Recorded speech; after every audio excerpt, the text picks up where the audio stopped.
Hello and welcome to Segments with Mark and Amber. Segments is a comedy podcast where in each episode, Amber and I choose a topic and we talk about it in a variety of segments. My name is Mark, and with me, as always, is the Marion Ravenwood to my Indiana Jones, Amber. Hello. Amber, did you get it? I do. Okay. This is episode 36, and we're talking all about our special behind-the-scenes movie tour of Israel. So there won't so much be a variety of what do we call those? Segments. It's just going to be a segment. Sure. So I thought it would be funny to do a game called Herod or Herod, and I would say something that Herod the Great or Herod Antipas did, and you would have to decide which one was which. Because we have learned that there was more than one Herod. There's many That's Herods. one thing I learned on this trip. Which I think was your favorite thing that you learned. Yeah, that's a real good takeaway. Mm-hmm. I guess I knew there was more than one, but I didn't know how close they were. You're real close. They loved one another. Kind of. Yeah. As much as a Herod could. Exactly. So, Amber, what's the format of our... Oh, we're just talking about Israel. Yeah, we're just going to talk about our trip. Well, it's just fun. Yeah. For most people. And for us. It was an amazing trip. It was great. It was a once-in-a-lifetime thing. Yeah, I'm very excited about recapping it with you, kind of debriefing. Amber and I have specifically not talked about the trip.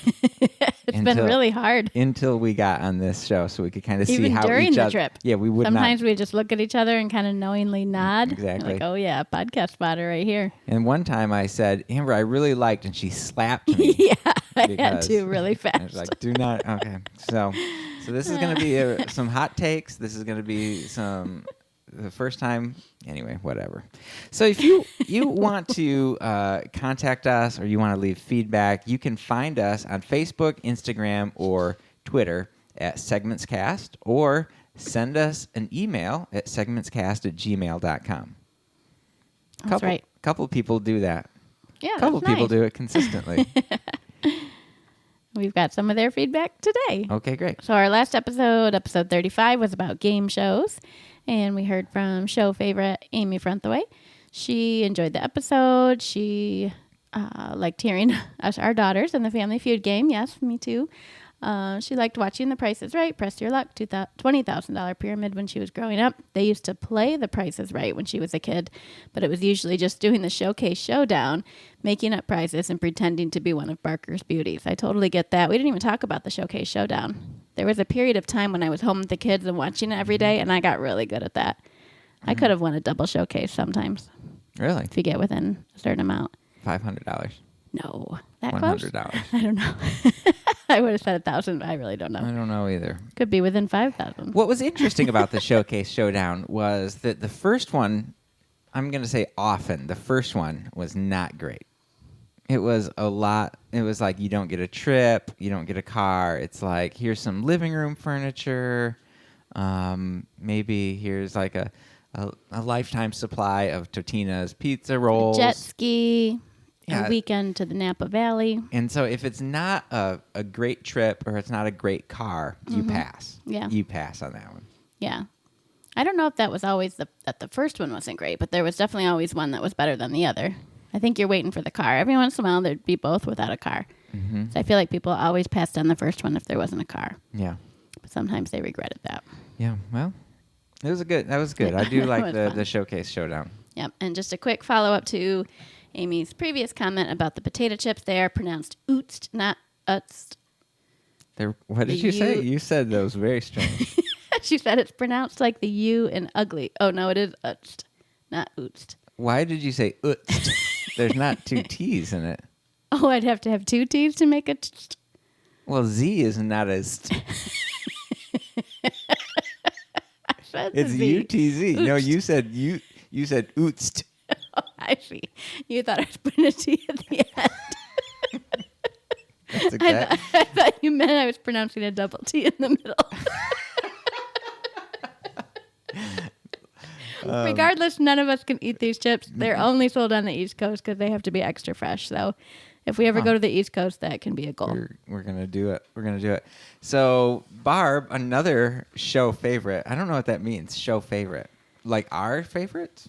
like you and me, that part of the show, or like the listening audience's favorite? I think it just means somebody who gives us comments regularly. Okay, I like that. Show favorite Barb says she enjoyed the game show episode. She says, so Barb, as some of you may know, is my mom. She said, Mark, you too were on Channel 3 Clubhouse. Hey, wouldn't that be crazy if we're on the same It episode? would be crazy. I have no recollection of that whatsoever. She also liked Hollywood Squares, but she actually remembers some of the Hollywood people.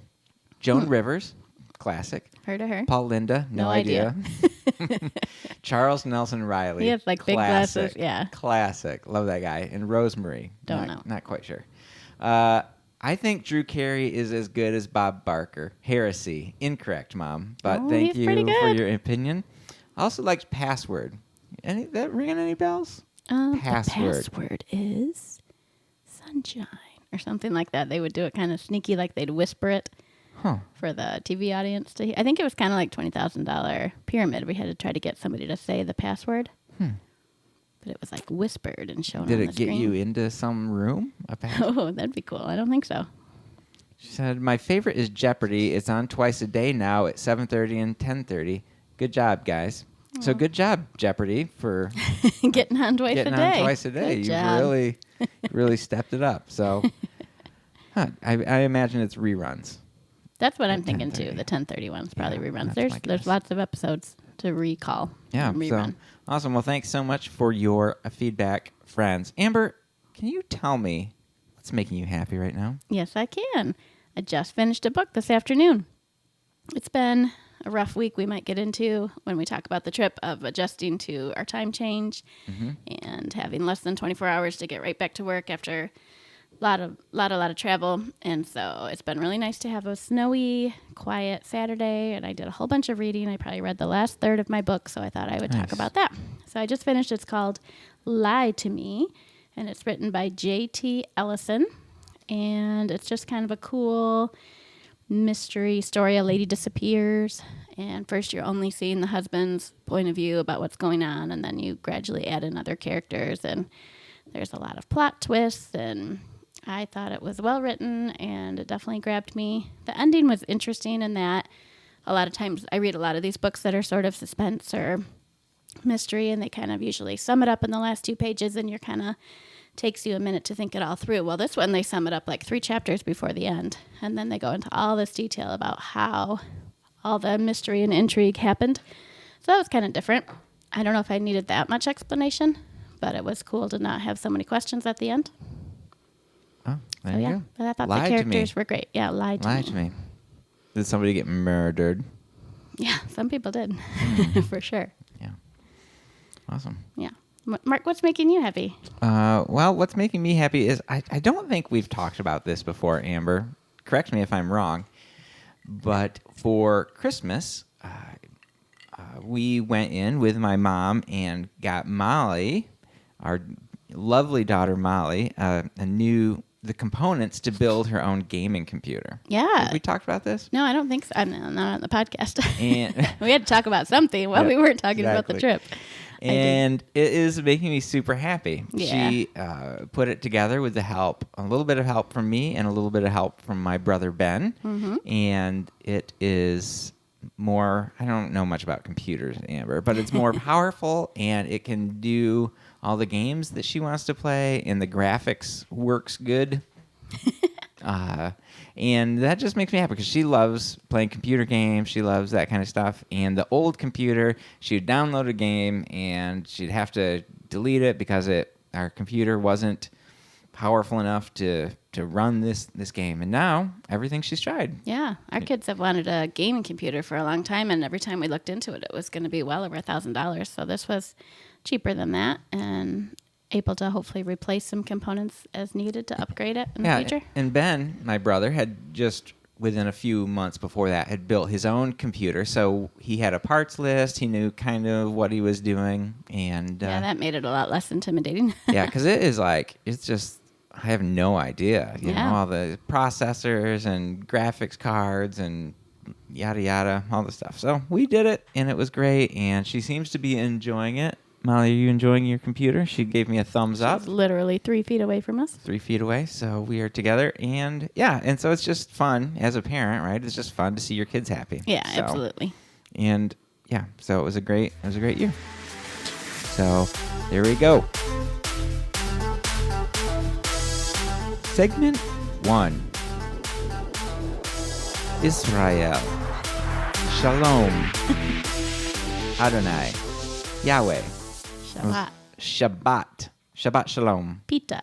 Anyway, we're talking about Israel, and so this is going to be somewhat like our historical top 5 list, and somewhat like a conversation where we talk about things that we enjoyed in Israel. Yeah, you know how cool it is, like the old trope of somebody having their vacation slides to show you, and you just kind of being stuck on the couch with them watching all their slides? We're going to do that audibly. We're going to do it so you can't see anything, so just close your eyes and just picture. We're going to try to paint a picture with words of the glorious Holy Land of Israel. Yeah. And Jordan. So we probably talked about it in a previous episode, but maybe we should say why we went. Why did we go?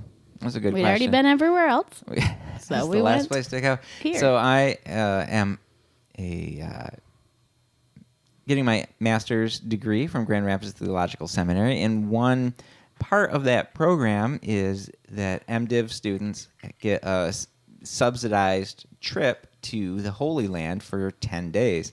And so I was definitely going to go, and the question was, are we going to have Amber come along? Because it's pretty expensive. Yeah, I think it's discounted from what we would just pay if we were trying to go on our own. Yeah. But still very expensive. Yes. And so we just decided to pull the trigger, make it happen. How often do you get a chance to go travel the Holy Land? And it's not just that we went to Israel, which was great, but it's that we got to go with Dr. John and Dr. Jennifer Greer who are professors at the seminary. They are amazing, and they really help to kind of contextualize all that we are seeing and all that we're experiencing, showing where this intersects with our faith or where this intersects with the stories that we have heard. And a main focus of the trip for GRTS is that they're trying to give students who will be pastors and leaders in the church pictures of this land, pictures of this place that we have studied and read about and teach about all the time. So, yeah, definitely. And their passion is very easily felt while they're explaining things. Yeah, I had one class with them early in my career, my seminary career, but it was an online class, so I never got to know them. And I must say, I really fell in love with these guys. They were just fantastic. Jennifer is an amazing teacher, and was numerous times there's one time we were sitting in a synagogue in Capernaum, a 4th century synagogue, and she was telling the story of Jesus standing in this same place in a 1st century synagogue, and the Pharisees bringing forth the man with the shriveled hand, and just telling that story and helping us to kind of picture it in our minds. But she was also very vulnerable about some of the difficulties and the trials that her and Jonathan Greer have gone through in their life. And it was just, it was very, very powerful, and just appreciated all that they brought to the trip. So I think they really took it up a notch. Definitely. From some rando trip to the Holy Land. Yeah, I agree. So anyway, that is kind of our introduction. So I think let's just start, Amber, and who knows, we're probably going to have some stuff that overlaps. Okay. But why don't you what stuck out to you about this trip to Israel? Well, one of the first things we did that was really cool was to go to Petra. Mm-hmm. And that was really our first day. We traveled for almost a full day and then spent the night in a hotel and then drove to Petra. So we knew about Petra from pictures and from Indiana Jones. Yeah. Which I Googled, and it said that tourism really did shoot up after Indiana Jones. So it's not just us that go there. Yeah, I'm not surprised. They even had weird little souvenir shop called the Indiana Jones Souvenir Shop. That's so good. We did not go in it. We were not allowed to stop and shop for souvenirs anytime we wanted to. No. We were part of a group of 37, and we had a real jam-packed schedule, different places where people were waiting on us. And so they made it clear we would have a day to shop for souvenirs, but this was not it.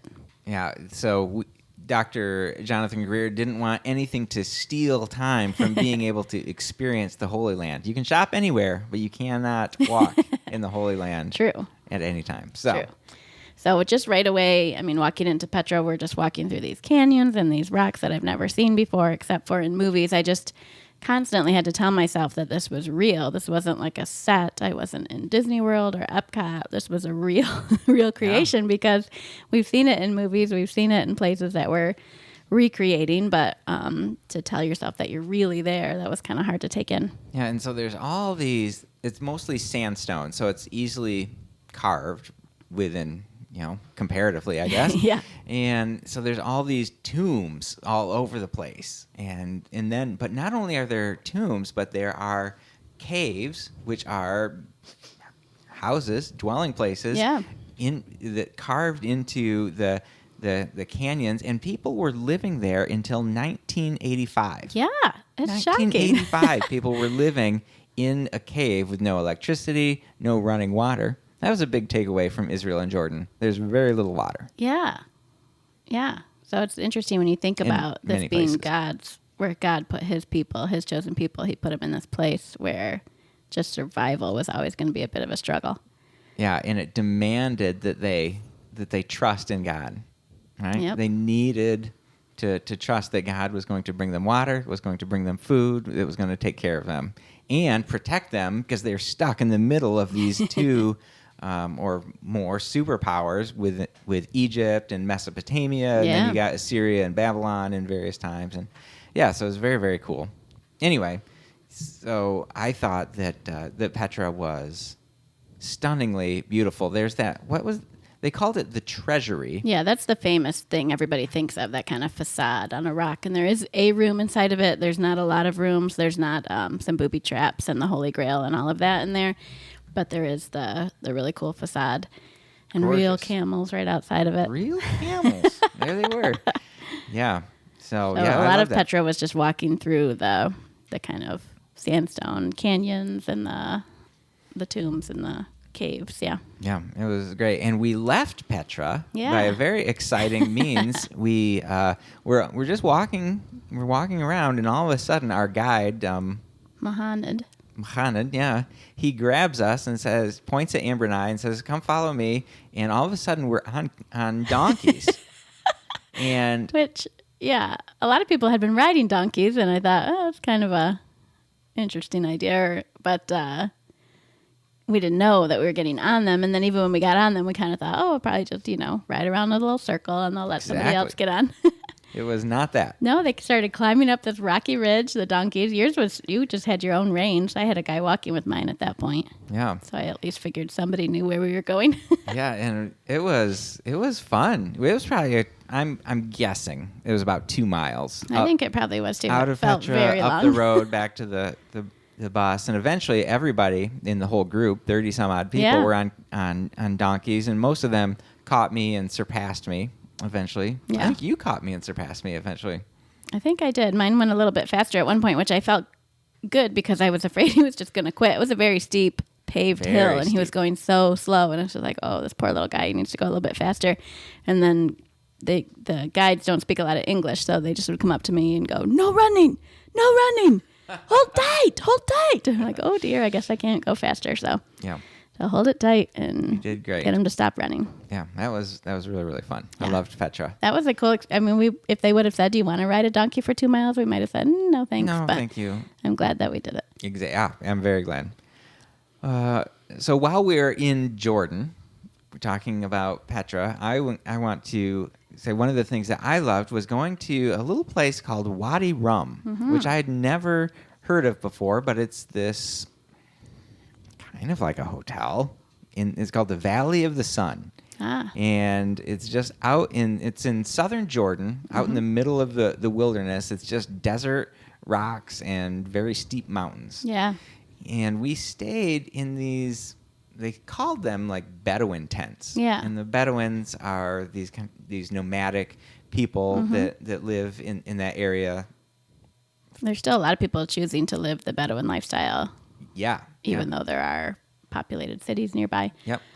The tent was nicer than just like a tent you'd set up at a local campground, and that, it definitely kept out the wind and everything, but it felt like camping. We had a king size bed and a shower and running water. So in that sense, it wasn't like camping.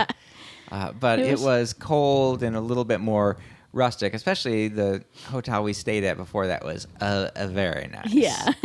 And had very good food. And so it was just really exciting. So we woke up the morning in Wadi Rum and climbed a little bit up this mountain and watched the sunrise. Yeah. And it was gorgeous. Yeah. And you do the same thing. You just look around and go, I can't believe this is where I am. This is just so different than my normal life. It was really cool. It was so cool. And Dr. Greer said that though this wasn't the area where the Israelites would have wandered in the desert, this is the exact terrain that they would have been experiencing. So no water, no trees, no shade. It's just sand and big mountains. And not like mountains that you could climb, just like these cliffs. Sheer face of rock just raising up out of nothing. Up. Yeah. And on the plane home, I watched the movie The Martian with some guy. Matt Damon. And The Martian, some of that Mars stuff was shot in Wadi Rum. Did it look familiar? It looked very familiar. Oh, cool. You could tell that they'd CGI'd in some like craters and different things. Some aliens. No. But it was very cool to see this reddish sand and these amazing mountains. And I could just picture hundreds of thousands of Israelites wandering through the wilderness. And we often, as we read the biblical story, question, how could they go, oh, no, Moses, I can't believe you brought us to this place. How are we going to eat? What are we going to drink? I want to go back to Egypt. I'd rather be a Egypt. slave. Yeah. and the starkness of the terrain, the lack of any way to take care of themselves, and to come from Egypt. Well, yes, they were slaves, but they were living in the Nile Basin where there's water and there's food and there's agriculture and they're have stuff to eat and drink. And here it's just like we're just gonna die. There's nothing, and so they had to learn to rely on the provision of God. And so imagine as we're looking out over this sandy wasteland of just manna just appearing on the sand, and they're just going out collecting some manna. I definitely pictured that. Yep. Oh. How visible the pillar of cloud or the pillar of fire would be. There was most days were completely cloudless there, and then and the nights are very cold. That's the one thing I never thought about. Obviously, if they wandered for 40 years, they had all the different seasons, and it wasn't always hot. I just figured they were always hot wandering in the desert. Yeah, we were not always hot on this trip. No. But it was overall just beautiful. Yeah. So there's so much time. I got numerous things I could talk about Wadi Rum. The cool, we ate dinner and breakfast in this big dome. Yeah. And what was crazy about it, the food was fine. Well, you could hear conversations. The way the acoustics would bounce off this dome, you could hear conversations as if they were right next to you. Yeah, I thought people were speaking in a microphone on the other side of the room because I could hear them so loud and clearly. And so Amber and I are having breakfast one day, and this guy, Max, who I just loved, him and his wife, Chelsea, he all of a sudden I hear Max say, "Mark, get out of my head." And I'm looking around. I'm like, where is that? And I eventually hear his voice, and across the room see his lips moving at the same time. I'm like, oh, that's Max talking. And so he could hear me. It was just very, very crazy. So a lot of fun. It was fun. And we went on a fun Jeep ride. They called it a Jeep ride. It was small Toyota pickup trucks with little couches in the back or something. But that was really fun. That was really fun. A little bit fast. It made me nervous because if you were doing this, say, at Disney World or literally anywhere in the States, it would be super regulated and people would have the exact trails they would go on. So we were following, I mean, there's 37 people in these little Jeeps, so there's lots and lots of them. And we're following other people. And our Jeep would just like cut across a bunch of sand and we'd be bumping around and flying around and holding on and like, I don't think this is regulated at all. Oh, man, but we survived. It was real great. fun. It was great. So, all right, there you go, Amber. What's next on your highlights? Well, that was the first couple days was Petra and Wadi Rum. After that, we went to the Dead Sea, and that was actually another one of my highlights. You hear about the Dead Sea just in general.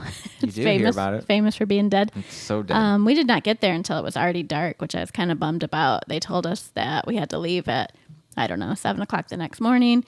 So if we wanted to float in it, which it got dark really early, it was probably It got 6 dark o'clock about at night. 4:30, 5 every night. So they said if we wanted to float in the Dead Sea, we had to do it that night. And that if you'd never done it before, you better do it because it's a once in a lifetime thing. So some of our listeners may know that I've had gotten hives when I get cold before. And so I was a little bit nervous about that. Just going into a big body of water in general can be cold, and especially at night. And it wasn't like super warm out. So, but it's a once in a lifetime thing. So I thought I better try just do it. Just go for it. So it's quite a walk. I mean, a decent couple blocks walk, but down a hill, of course, because everything's hilly there. And get to the pitch black beach. There was quite a few people from our group in the water, but nobody else. They were just going to wait till daylight, I assume. And we got in, and it was definitely refreshing, but it wasn't, it wasn't icy. It was all right. Yeah, it was great. And they said, whatever you do not put get the water in your eyes. Your face at all. If your face out. If you do, I think the exact quote was, "You will then know what hell is like." Yes, that's what they said. Okay. And they said it's very easy to float, but it's very hard to get out of the floating position. So they specifically said, when you're laying on your back, fold your legs under you gently, and then let yourself slowly tilt upright to get up. Yeah, and somehow Amber is just trying to get into this water, and all of a sudden she's flopping all over the place, and like I thought she was splashing this deadly hell water. Yeah, I was like, oh man, no. this is going to be so bad. She's going right in. Yeah, and I tried to avoided having my face go in the water. Yeah, it was divine intervention. I think it was. Everybody's fleeing from me as fast as they can in the super buoyant water because they don't want it in their eyes. So we floated in the Dead Sea a little bit, and it was pretty. It was definitely weird. Very quiet and cool stars. Not as many stars as you could see in Wadi Rum because we were by some more cities, but the stars in Wadi Rum were really cool. Yeah, very, very cool. I was so tired. I wish I wasn't as tired so I could have watched them longer. Oh, in Wadi Rum? Tired and cold, yeah. Yeah, it was cold there. It was cold everywhere we went to in Israel. January in Israel is, if it's warmish, then you might feel like you can take your coat off and just have a sweatshirt. But if it's cold, you want a couple layers on. And we were for 3 days, it was very rainy. Yeah. Especially the first day of rain, we went to a place called Tel Dan. Yeah. This is where Dr. Greer spend a lot of their time when they're over there doing archaeological digs, is focused on this Tel Dan, which Dan is a city in the northern part of Israel. And it was a downpour. Oh man. It was pretty rough. My shoes were wet. My socks were wet. Well, yeah, we had to walk on these paths that were partially flooded, and there's kind of like cobblestones that you try to balance on, and then you'd fall into the wet. Yeah. And that was the start of the day. That so was you're the like, beginning oh no, of the I'm just day. gonna be wet all day long. Yeah, so that wasn't the ideal thing, but it was cool. It was still cool to see that. That wasn't really on my highlights, maybe because of the rain, but it was fun experiencing that tell. Yeah, I can really picture. I took a picture of it too, but the part where Dr. Greer was talking about the discovery in Tel Dan in like the mid 90s. Mm-hmm. One of the ladies was just walking from he pointed where she was walking down, and the sun just happened to glint off this piece of pottery or something that was in the ground, and it happened to have a reference to King David. It's literally the only archaeological reference to King David, which is huge for our biblical history. So it's a huge, huge find, and it happened right where we were just, 25 years ago. Yeah, that's amazing. And so what did he say? There's 3 C's of archaeology. You'll find something, and it'll either complement what you already understand. It will, I don't think contradict was the right word, but it basically something that just doesn't fit with our understanding of the biblical record. And then there was a 3rd C. Yeah, he did definitely have 3 C's. 3 C's. I can't remember. Well, what I found it kind of refreshing about this, and like, because you kind of like, well, I don't want to find something that disproves something that was in the right, or that right. seems to contradict with what the Bible says. And Dr. Greer was like, well, you know what? I don't have to defend the Bible, right? Well, he said he used to struggle with that too, which I appreciated. And then he said he just realized, God is big enough. God can, we don't need to be worried that we have to defend the Bible or understand the biblical story. I just found that really refreshing, and it was just fun to be able to engage with. This is what the archaeology is saying, and man, it looks like it is contradicting this thing, or quite often it confirms what we see in the biblical record. So one of the interesting things was about wars. I thought, especially wars that the Israelites were supposed to have won, that other peoples, especially the Egyptians, but other peoples, they, according to their written law, anything that was found, they never lost a single battle ever. They just would never write that down. They would always write that they won.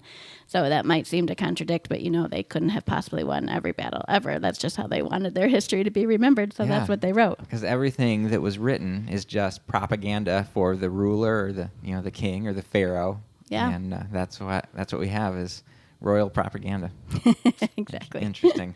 So, man, Tell Dan was not even on my list. I was just using that as an example. Of the rain. But even this not highlight was a glorious highlight. So that's the trip for you. Beautiful. It was. But what I wanted to talk about, Amber, and I don't know where this falls in the itinerary, but I was really struck by the springs of En-Gedi. And En-Gedi is a nature preserve there in Israel, and there are a couple of different springs. We went to the lower springs. But what was stunning about it is that this is the only water in like 2 days' journey that you can drink. That part of Israel got about 2 to 3 inches of rainfall a year. Yeah. And so people would try to collect that in cisterns, but other than that, you had to find these springs in the wilderness. And En-Gedi was one of them. This is the wilderness that David would have hidden from Saul. As David is fleeing from Saul, Saul's trying to cut him down. David's in these caves and hiding. And, there's many, many stories about that. And just imagining that this very spring that I drank from is very likely a spring that David and Saul and these other biblical characters would have drank from. And I just was struck by that, as well as struck by this idea that we had just been in the fortress of Masada that Herod the Great had built. And they have these big cisterns where they would store water. But that water would be in these cisterns for months and months, a year maybe. And it would get kind of gross and you'd have stagnant. to boil it, yeah. And so you'd have to drink this cistern water. Or, you could take this day and a half journey to drink what they would have called living water. Yeah. This crystal clear, clean, delicious water. And it's just like this picture of like, oh, there's cistern, dirty, gross water, or there's living water. Yes. And Jesus, of course, calls himself, I am the living water, and drink from me. And it was like, okay, that is a beautiful picture of who Jesus is. Yes, absolutely. I liked that. The terrain, it was inside of a national park, so there were some signs or whatever, but otherwise you could just picture this is probably what it looked like. There wasn't anything else built around us. We'll get to later in our trip. A lot of holy sites have been real decorated and a lot of things built around them, but this was just how you would imagine it looking. Very cool. I remember you specifically saying to Dr. Greer as we were walking up, these look like caves that maybe David would have hidden. And he turned around to you with this light in his eye. He's like, yes, they do, don't they? He hadn't gotten to his lecture yet, but yep. Yeah, that was great. That was very cool. There you go. I was looking at the itinerary. The next thing on my list coming up in the itinerary was Galilee. I loved being in Galilee. That, of course, there's lots and lots of biblical references to Galilee. You imagine Jesus finding his disciples. You imagine him being in boats and fishermen being around the area and miracles happening. And the Sea of Galilee is very small. You can see all four sides of it at all times. That was kind of a surprise. There's still a lot of just natural mountain around it. There's some big cities, but our hotel was like little... what would you call those things? Not cabanas, little bungalows. Yeah, it was bungalows. So our yeah. bungalow was, 100 feet from the shores of the Sea of Galilee. Yeah, it right was there. pouring rain the entire time we were there, so we didn't just walk down and enjoy the shores of Galilee from our hotel room, but it was very cool. We were there for a couple nights.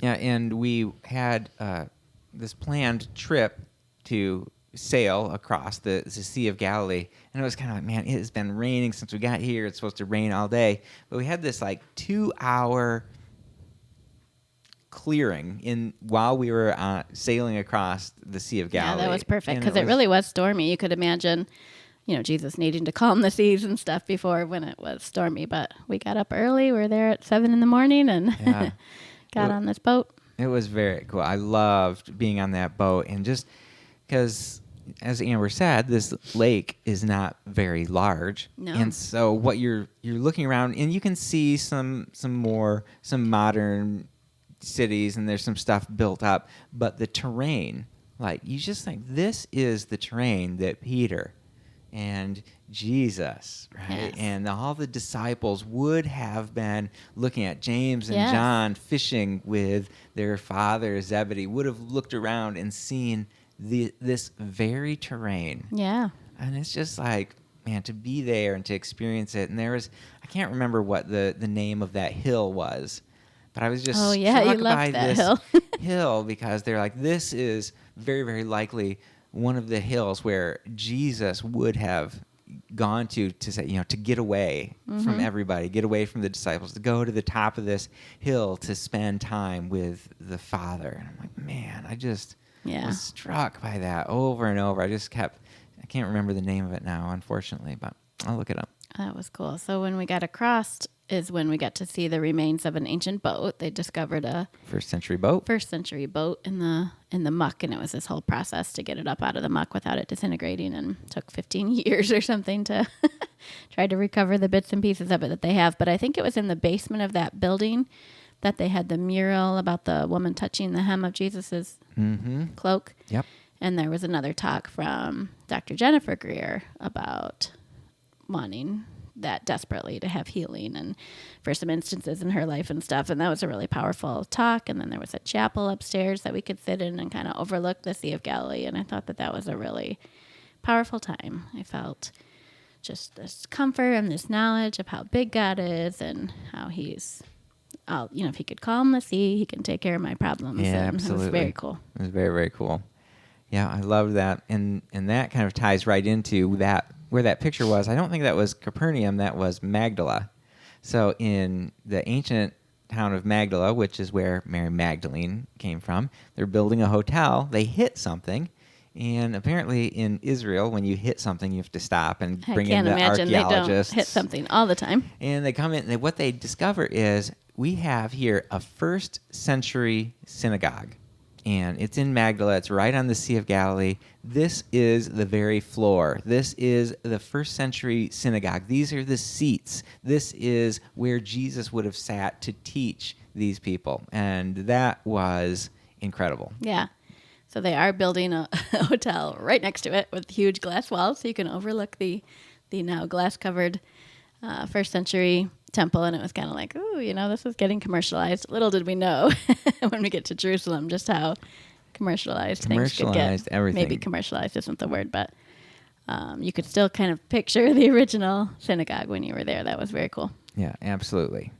So another thing that I thought was really interesting. So was this my favorite part? I don't know. But we've already talked about Herod the Great. Yes. I loved learning about Herod the Great. And I feel like I finally have an understanding of who this character was. Well, he was ruling in the intertestamental time just prior and up to the birth of Jesus. And he built a place called the Herodium. And I'd never heard of the Herodium before that I can recall. But it is this mountain palace fortress in the wilderness, just to, so it's like there's like Jerusalem, and then you go a little ways, and there's Bethlehem, and you go a little ways more, and there is this whatever, the Herodium. He named it after himself. He named it after himself, Kind of like the Trump Tower. I think there's probably a lot of similarities. Oh, stop. Careful. And so Herod builds this massive temple, not temple, fortress, palace, and it's this big circular structure that is not all there right now, but they had a model of it, so you could see how massive and beautiful it was. You can look down the mountain and see the remains of this huge bathhouse, this area where in the wilderness, this huge pool in the desert, there's no water anywhere. Yeah. He created this giant pool where people could swim and refresh. This is where he would entertain people. And Herod was all about holding on to improving his power and his might as he ruled Judea here. Yeah, they talked about how he was really a genius in the stuff he asked for, but it was the architects, they had to either probably build it or be killed. Yeah. But the fact that he knew he could ask for, I want this to happen. I want these heated pools. I want the walls heated. I want the floor heated. I want, it was just amazing that. Yeah, I want the hot room, and I want the cold room, and then I want these indoor pools and this outdoor. It was incredible. And you see this first century, these arches and domes that are still standing that he had built. And this incredible, just it really, in many, many ways, spoke to how powerful and strong and impressive he was. He had this huge mausoleum built to bury him in after he died. So it's just this huge structure that speaks of his power. Well, we're looking at this mausoleum and the architecture of Herod the Great's temple or palace here, and when then they start talking about these hills and these mountains that we see around us are the hills where the local shepherds from Bethlehem and the surrounding areas would have taken their sheep to graze. And we can imagine that one of these hills is the place where the angels showed up to these the shepherds to announce the arrival of this new king, this new promised Messiah. And he was not in the temple or the palace, the fortress of Herod. He was actually born in a stable over here in Bethlehem. Yeah, I think you could even see from far away, but the city of Bethlehem. You could. So the fields were in between. Yeah. Absolutely. And so it was this incredible juxtaposition between the power of and the political savvy, right, and the manipulation strength of Herod, who was willing to do whatever it took to stay in power, and to prove his wealth and his strength. Yeah. And yet that juxtapose that with Jesus, who was the king of all creation, was willing to lay that aside and be born in a manger inside this cave in Bethlehem. And Herod is all but forgotten. His kingdom is gone. And yet Jesus' kingdom has spanned the globe, and people still, bend their knee to Jesus all around the world. And to me, that was just beautiful and just reminded me of how often I am trying to cling to power or control or position or status. And really what the Christianity is, Jesus has called us to a way of humility and Yeah. self-sacrifice Yeah. and dying to ourselves. So I just thought that may have been my favorite part of the trip. I thought, yep, that was really neat. I think that knowing the wise men, seeing Herod built the Herodium, he built Masada, the temple, or the fortress at of Masada, Masada, yeah. all these things that he had done and how smart he was and how powerful he was, and then thinking of the wise men coming to him and saying, oh, where's this king? We know there's a new king being born, like how threatened he probably felt, knowing that people from other countries were somehow aware that some king was being born, and that was really cool. Just a threat to him. I'm surprised he didn't kill the wise men, but then he's like, you know what? I better use them. I'll find this guy. And he'd killed a wife that he thought was trying to usurp him. He'd killed kids, other leaders in the area. Anybody that was a threat, he would kill. So pretty crazy. Yeah. Yikes. And then so from there, we traveled to Bethlehem itself. Yeah. Which there's a number of things to talk about there, right? First, it's Palestinian controlled, so our Israeli guide could not take us into. Well, I guess he went with us, but he couldn't take us on the tour of Bethlehem. Work there, yeah. And just seeing the disparity between the Palestinian controlled areas and the Israeli controlled areas was just very eye-opening to see what's happening over there. And we had the I don't know. We were lucky to be able to sit down and listen to a Palestinian man and a Israeli man talk about the conflict and the struggle that is going on within the land, and it was very helpful to just to hear them to share that. So we went to Bethlehem, and it's exciting, right? This is the birthplace of Jesus. Yeah, we had just had that kind of magical moment up on the hill overlooking Bethlehem. Now we're going to have the magical moment of seeing the very likely, even our smart archaeological guide, very likely the birthplace of Jesus. And he warned us that, how did he say it? He's like different denominations or different, they have different religious ceremonies, and he mentioned incense. I don't know what I was expecting, but it was a very, it was a huge church built on top of the cave. They explained it would have been a cave, not a wooden stable like we usually think of, but just a very ornate, shiny gold. Yeah, there was incense and candles and things hanging from the ceiling and mosaics and just so much real. I mean, you might say gaudy, but it was just very iconography. I very feel shiny. like that maybe that's a very kind of orthodox way of decorating. It was honoring. Sure, it's honoring. Yeah, everything they do is in order to, of course, tell the story. This is an ancient church. It wasn't first century, but maybe 5th, 6th century, something like that. Many people can't read, and so they have all this iconography that tells these different stories so that people can see the pictures and be reminded of these great stories of the faith. 3 different churches shared it, right? There was like a Russian and Eastern Orthodox and a Catholic. Yeah. And they take turns having their ceremonies in there multiple times a day. All have different wings of different churches they go off to. So, but it was hard to picture. Like you couldn't picture Mary riding in on her donkey and Joseph seeing if there's any room at the inn. There was none of that. Nothing. It's in the middle of a busy city and then this very gilded church. So then they say, well, we're going to wait in line. We're going to go down. The cave is under the church. We're going to go down and see the cave. Oh, great. Like, we'll go see the cave. That's great. I'll be able to picture that. So it takes a long time because I think there was a ceremony going down there or something. A long time to get down there. And there was like cave wall or maybe stone walls. It was kind of dark. It was definitely dark down there. And there was kind of 2 rooms. One of them was slightly more cave-like. But again, everything is just covered in gold and candles and pictures and tapestries. And they don't even, I don't know, just not my taste. And so there's like this, it looks kind of like a fireplace. Exactly like a fireplace. And and they do that, so you have to bend down. Okay.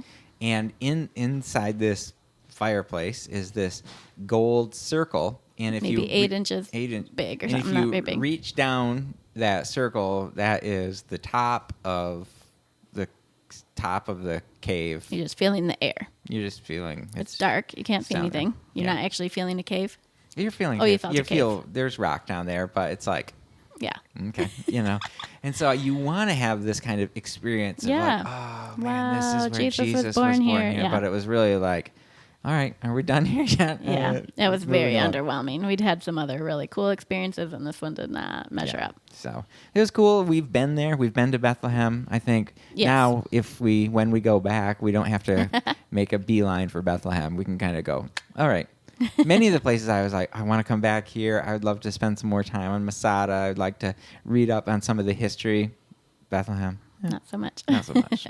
So it was fun. Yeah. I'm glad we went. In Bethlehem is where we did our shopping, Mm-hmm. our souvenir shopping. They kept talking about, we're going to go to Johnny's. Everybody's going to go to Johnny's. And in my mind, I'd built Johnny's up into like a mall. I don't know. No, that's right. Because there's a lot of souvenir shop opportunities everywhere. And I just thought this would be an even bigger souvenir shop. And it was a good size, but it was also full of the gilded iconography and, Olive wood. We got some olive wood stuff for some lots some and lots of people olive and- wood, but easily very expensive. They wanted to show me jewelry, and I said, how much? And they said, oh, we start at $200 up to $800, just whatever you want. I'm like, I don't want any of that. Yeah, I don't want it. Thank you. There was some very beautiful, what do you call those? Nativities, yeah. Which would have been really cool. Yeah. This is an olive wood nativity Yeah, that we right? got. and- From Bethlehem. Bethlehem, but it's very expensive, and you Oh, had to yeah. have it shipped home. And Yeah, almost okay. $300 for the cheapest one. Yeah, Yeah. I didn't think So, that was quite We'll get quite it. worth it. And Get they one didn't on really Amazon. they didn't really have the kind of T-shirt, snow globe, mug kind of a thing that maybe I wanted to get for Yeah. souvenirs for people. Yeah. So just a lot more religiosity. Religiosity. So that was a surprise. Yeah. But before we talk about Jerusalem, I just wanted to say I really enjoyed seeing the Mediterranean Sea. I didn't know we were going to go to see that. In my mind, that would have been so far away, because when I picture the Mediterranean, I picture Italy and all that kind of thing. I don't picture Israel. So we were pretty close to the Mediterranean Sea, and we got to go to Caesarea Maritima. There's two different Caesareas, Philippi and Maritima. So they actually showed us a video there. We had to sit in this little theater about what it might have looked like when Paul would have been there. And that was really helpful. It was very cool. Again, Herod, and it was a very windy, stormy day. There was some thunder. It was huge waves while we were there. And so you could imagine Paul getting shipwrecked. You could imagine this being a difficult port to come into. So Herod wanted to build kind of an enclosure around the port, more or less, to have calmer water so there could be a big port. And he did accomplish that for quite a while. It Incredible. eventually fell, but it was amazing because they had to create Concrete. cement pillars in Yeah. the water. Yeah. It was. That would have been very hard to do back then. Yeah. He was amazing. He was amazing. Yeah. So very So cool. I really liked that, and I liked seeing the power of the sea. That It was really fun. And so we were there in the wintertime, and if you remember the story of Paul, he's in Caesarea, and they're going to take him to Italy, I guess, or to Rome. And yeah. he's like, we should not be sailing. And we're standing there looking out at the Mediterranean You Sea, should just not be smashing into sailing, the shore. yeah. Like, yep, I can see that. That would be bad news. So Yep, so, absolutely. yeah, very, very cool. Yep. So then we eventually ended up in Jerusalem, right? Yeah, we spent 4 nights in Jerusalem. That was a big portion of our trip. I really enjoyed. We stayed inside the old city, right inside Jaffa Gate. Yeah, they were really intentional about wanting us to stay in an old city. They said we could have stayed at a nicer, newer hotel, which really this one was fine, but they wanted us to have that experience. And so this great little spot right in the wall. We were we were only like 2 or 3 blocks from the Church of the Holy Sepulchre.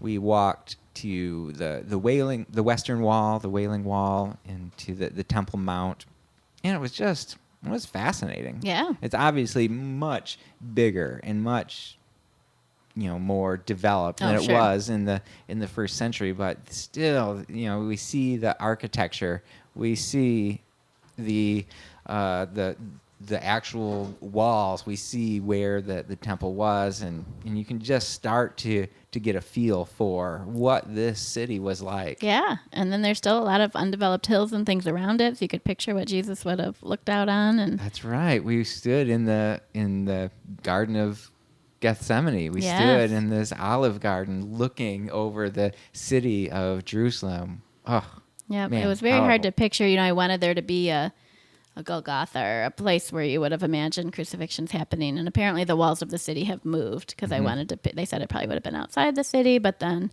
the Church of the Holy Sepulchre, which is where the tomb and the site of the crucifixion are, the church is built up around them. I mean, they're just a couple 100 feet from each other. Yeah. I don't know. Oh, yeah. And it's they say it's on this ancient like rock quarry, and so there's just been this rock quarry outside of the walls where, they would have just, everybody would have passed. So that's where they did crucifixions, and they're also digging new tombs there. And so we, actually saw the place where Jesus would have been crucified. Wow, crazy. And we went into that, whatever that little building was inside the church, where there's a marble slab on top of a slab that's on top of the tomb of Joseph of Arimathea, where Jesus would have been laid, but didn't stay there just a few days and then arose again. So we were literally right on top of that place where Jesus was resurrected. So that was, again, inside of a church that had a lot of crazy decoration and stuff. But I think maybe because we'd already seen Bethlehem, we knew a little bit of what to expect, and just the way that it was a little more spacious, or I don't know how, it felt a little bit more powerful than the Bethlehem I thought so too. place. But it was still so hard to picture. Like I wanted like a hillside where you just would imagine the crosses being, or I don't know. It just wasn't what I had in my head, but it was very cool. What did you like about Jerusalem? I liked just walking around in the way that it's modern right now. There's all these little shops and markety places. I'm nervous because they're very pushy salespeople there. They know just enough. Well, I guess actually a lot of people know English. There's English everywhere. Yeah. All the signs are written in English and Hebrew and what I thought they speak. Arabic. Usually 3 different languages. Yep. But they would be very pushy. Hey, you need to come into my shop. Now it's my turn. Come on in. Can I just show you something? Yeah. And I had my name tag out, and there's a shop that's actually called Amber, and one of the more reliable shop people that they told us was a good place to shop said you really need to hide your name tag, because if they see that, they're just going to use that as a way to lure you into their shop. Yeah. And you're supposed to barter for everything. Ugh, that makes me nervous. It was fun wandering around. They don't have street markets like that in the States. No. But in many parts of the world, I've not been very many places, but in Mexico and in Japan and here in Israel, they have just these street markets, and it's just so cool and so full of life. And there was this one coffee shop we went to, which was nice, right just down the street from our hotel, which was run by Palestinian Christians, and they're playing like modern worship music. And it was great coffee too. Yeah.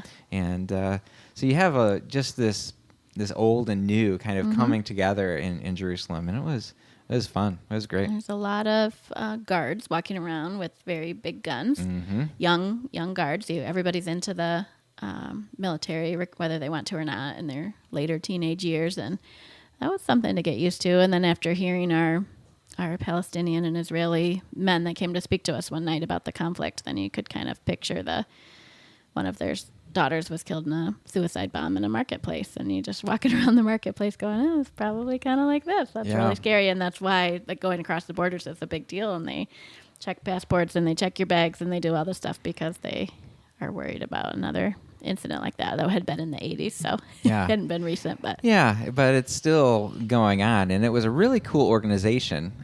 It's Israelis and Palestinians who have both had children or family members killed by the other side that have realized that, man, we cannot continue this circle of violence. We just need to learn a way to live together and love one another, and just seeing the forgiveness. And so they both told their story of like, oh, this is how the Israelis killed my sister, and this is how the Palestinians killed my daughter, and yet instead of continuing the cycle of violence, we are choosing to forgive. And they travel from school to school trying to help Israelis and Palestinians put down this hate and pick up forgiveness and love. And it's just like, man, this nation needs Jesus in a big way, and it was very powerful, very powerful. So I feel very grateful for living in the peace that we live in. Absolutely.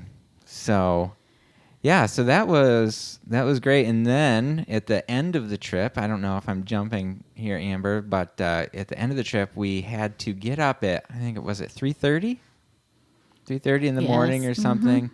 And we left the hotel at 4, a little after 4. And it was 28 hours from that till we got pulled into our driveway here. Oh, man. That was a rough trip home. Yeah, I've never done that kind of extensive travel. I think the longest plane ride was a little over 11 hours. Yep. But you board an hour before it takes off, and then, then there was another shorter plane ride, a couple hours, and then there's the bus rides and all the waiting and the lines for customs. And now it seemed to me that there was a lot of employees when we went through, but I've had a lot of people ask me, I guess especially it would have been in O'Hare, the government, the TSA, whatever. Yeah, it was.